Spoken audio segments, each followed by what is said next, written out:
дошли в четвъртия епизод на Балабошо Today. Днес ще видите един уравновесен човек, късмета в живота на Гошо, безвредните сокчета на Гошо и един човек след 500 градусова ракия. Добре, уравновесения човек.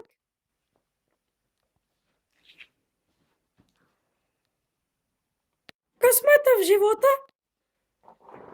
Стъпи на вас!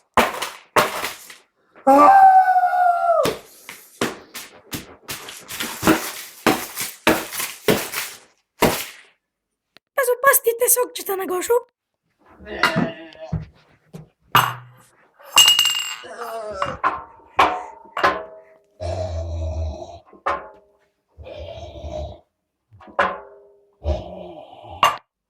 Гошо след 500 градусова ракия.